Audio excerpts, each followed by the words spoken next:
morning class. This is a seventh video lecture of chapter motion for class 9th. And in this chapter topics are covered: introduction, distance and displacement, uniform and non-uniform motion, speed, velocity, acceleration and deceleration, equations of motion, graphical representation of motion. ये सारे topics हमारे cover हो चुके थे and today's topic is circular motion. तो आज हम cover करते हैं सर्कुलर मोशन। जिन्होंने अभी तक ये वीडियोस सारे ना देखे हों, जो इससे पहले के वीडियोस हैं, तो वो प्लेलिस्ट में जाके सारे वीडियोस को सीक्वेंस में देख सकते हैं। तो हम स्टार्ट करते हैं आज का topic circular motion. Circular motion, if any object moves along the circular path is called circular motion। अगर सर्कुलर मोशन की बात करते हैं तो सर्कुलर मोशन, अगर किसी भी सर्कुलर पाथ में कोई ऑब्जेक्ट मूव करता है तो उसको बोलेंगे सर्कुलर मोशन। जैसे अगर हम किसी भी सर्कुलर ग्राउंड में रनिंग करते हैं तो उसको बोलेंगे सर्कुलर मोशन।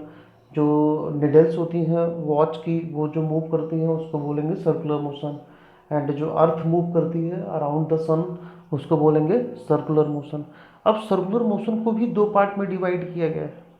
अब अगर सर्कुलर मोशन को देखें तो सर्कुलर मोशन एक्चुअल में वो जो, अगर देखें एक ये और ये, जो वेलोसिटी होती है उसकी डायरेक्शन हर टाइम पे चेंज होती रहती है। हर टाइम पे उसकी वेलोसिटी चेंज होती है, बट वेलोसिटी जो होती है वो हमेशा 90 डिग्री पे होती है इस एंगल से।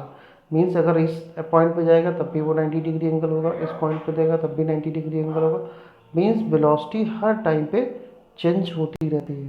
तो ऐसे मोशन को बोलते हैं हम सर्कुलर मोशन। अब सर्कुलर मोशन की अगर हम बात करें तो सर्कुलर मोशन में दो टाइप के मोशंस होते हैं, uniform motion and non uniform motion. Non uniform circular motion, तो अगर हम यूनिफॉर्म सर्कुलर मोशन की बात करते हैं तो यूनिफॉर्म सर्कुलर मोशन में when an object travel an circular path at a uniform speed, the object is said to be have a uniform circular motion। means उसकी जो स्पीड है वो यूनिफॉर्म होनी चाहिए। मीन्स उसकी स्पीड एक यूनिफॉर्म कांस्टेंट स्पीड होनी चाहिए एंड वो इक्वल डिस्टेंस ट्रेवल कर रहा है इक्वल इंटरवल ऑफ टाइम पे। तो ऐसे सर्कुलर मोशन को हम बोलेंगे यूनिफॉर्म सर्कुलर मोशन। जैसे कि इस फिगर में अगर देखें तो कोई भी ऑब्जेक्ट अगर यहाँ से यहाँ की ओर मूव कर रहा है तो मूव करने में अगर ये टाइम या जो इसकी स्पीड होगी वो स्पीड इसकी कांस्टेंट होगी, तो और ये स्पीड भी कांस्टेंट होगी तो उसको बोलेंगे circular motion. For example the movement, जो घड़ियाँ होती हैं, घड़ियों का जो घड़ी में सुई होती है निडल्स, उसका मूवमेंट जो होता है वो सर्कुलर यूनिफॉर्म मोशन होता है, यूनिफॉर्म सर्कुलर मोशन। क्योंकि उसमें जो टाइम या स्पीड होती है उसकी वो कांस्टेंट होती है। अगर निडल की स्पीड देखें तो बिल्कुल कांस्टेंट स्पीड होती है, तो ऐसे मोशन को बोलेंगे यूनिफॉर्म सर्कुलर मोशन। एग्जाम्पल और देते हैं, जैसे कि जो अर्थ मूव करती है, अर्थ भी जो मूव करती है वो भी यूनिफॉर्म सर्कुलर मोशन से मूव करती है। तो ये एग्जाम्पल हो गया uniform circular motion.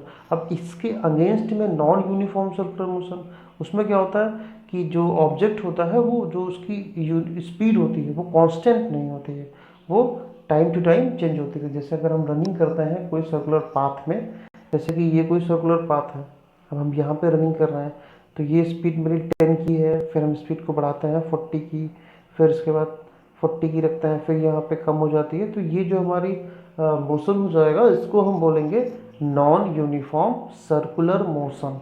When an object travel in a circular path at a non-uniform speed, the object is said to be have a non-uniform circular motion।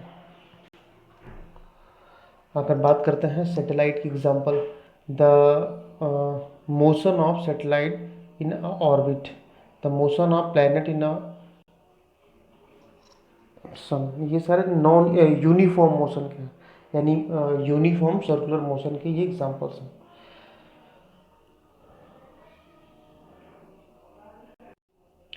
अब अगर बात करते हैं सर्कुलर मोशन की, फिर से सर्कुलर मोशन में अगर कोई भी ऑब्जेक्ट मूव कर रहा है तो उसमें हमेशा दो टाइप के फोर्स लगते हैं। एक अंदर की ओर फोर्स लगता है, उसको बोलेंगे सेंट्रीपिटल फोर्स एंड एक फोर्स बाहर की ओर लगता है, उसको बोलेंगे फिर सेंट्रीफ्यूगल फोर्स। तो ये दोनों फोर्स होते हैं वो इक्वली लगते हैं, ना ही सेंट्रीफ्यूगल फोर्स की क्वांटिटी ज़्यादा होती है एंड ना ही सेंट्रीफ्यूगल, दोनों इक्वल फोर्स होते हैं और दोनों अपोजिट डायरेक्शन में मूव करते हैं। तो जब अपोजिट डायरेक्शन में मूव करते हैं तो क्या हम सर्कुलर मोशन में वेलोसिटी निकाल सकते हैं? बिल्कुल निकाल सकते हैं। अगर हम बात करें वेलोसिटी की, तो वेलोसिटी का फार्मूला होता है डिस्टेंस अपॉन टाइम टेकन या डिस्प्लेसमेंट अपॉन टाइम। बट यहाँ पे हम डिस्प्लेसमेंट नहीं लेंगे क्योंकि डिस्प्लेसमेंट तो यहाँ पे ज़ीरो हो जाएगा। तो जब डिस्प्लेसमेंट ज़ीरो हो जाएगा तो फिर हमारी जो वेलोसिटी होगी वो भी ज़ीरो आएगी। तो हम यहाँ पे distance travel upon time taken, यानी velocity is equal to distance travel upon time taken. अब बात करते हैं कि डिस्टेंस कितनी ट्रेवल करेगा।